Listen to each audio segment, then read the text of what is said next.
चलिए इसमें हम लोग देखेंगे कि कैसे हम लोग किसी रेक्टेंगल का, किसी स्क्वायर का, किसी हेक्सागोन का, पेंटागोन का, ऑक्टागोन का हम लोग इसमें डायगोनल को कैसे निकाल सकते हैं। तो डायगोनल निकालने का जो फॉर्मूला है वो ये है n इंटू एन माइनस 3/2, ये आपका फॉर्मूला है, ठीक है।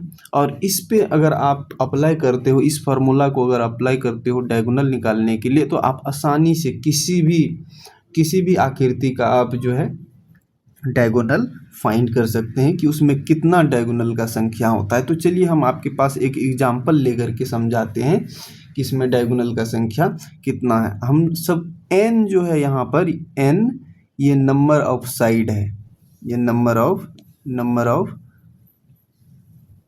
साइड्स, ठीक है, कि भुजाओं की संख्या है कि किसी भी आकृति में कितना भुजा है।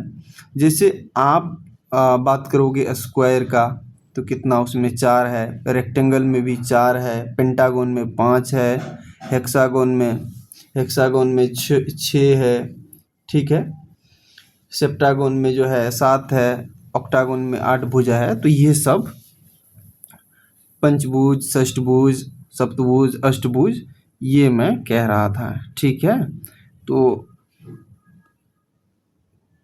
तो हाँ, तो चलिए एग्जाम्पल के लिए हम लोग देखते हैं कि इसमें जो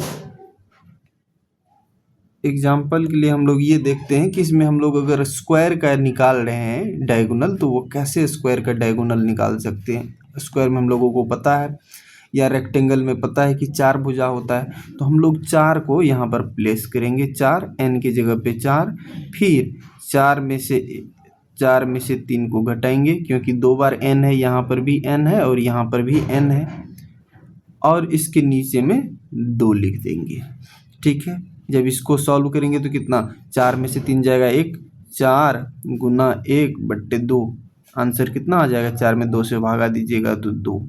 इसी प्रकार से हम दोस्तों और भी चीज़ों का हम निकाल सकते हैं, रेक्टेंगल का, पेंटागोन का, हेक्सागोन का, और जो भी आकृति हो उनका हम लोग निकाल सकते हैं। तो एक बार फिर से हम फार्मूला लिख दे रहे, n इंटू एन माइनस 3, है ना। ये है डायगोनल निकालने का, n जो है भुजा की संख्या, ठीक है। तो चलिए हम लोग देखते हैं इस तरह से पेंटागोन में कितना होता है। पेंटागोन में साइड कितना होता है, 5, तो 5 माइनस 3/2 भागा 2, तो 5 दूना 10, यहाँ पर 5 में से जाएगा, 5 में से 3 जाएगा, 2 हो जाएगा। तो यहाँ पर देखोगे 5 गुना 2/2, 2 से 2 कैंसिल, टोटल जो इसमें से होगा, जो इसका डायगोनल का संख्या होगा वो कितना हो जाएगा, 5 में 5 हो जाएगा। चलिए इस तरह से हम लोग देखते हैं कि हेक्सागोन में हम लोग कैसे देख सकते हैं, है ना।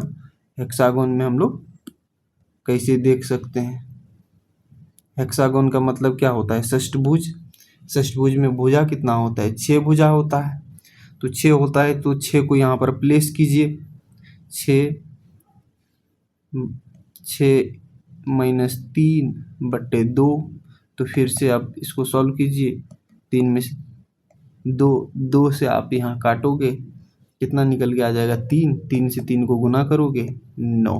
तो हम लोगों ने इस फॉर्मूला के थ्रू ये सीख लिया कि हम लोग किसी भी आकृति का डायगोनल हो, पेंटागोन हो, हेक्सागोन हो, स्क्वायर हो, रेक्टेंगल हो, किसी भी का अगर हमें ये पता हो कि उसमें कितना भुजा है, वो भुजा का यूज करते हुए हम लोग इसमें से डायगोनल फाइंड कर सकते हैं, ठीक है। तो ये फॉर्मूला को याद रख लीजिए। और ऐसे क्वेश्चन रीजनिंग में आते हैं कि इसमें बताइए कि अगर मेरे पास एक हेक्सागोन है या ऑक्टागोन है तो इसमें कितने डायगोनल है।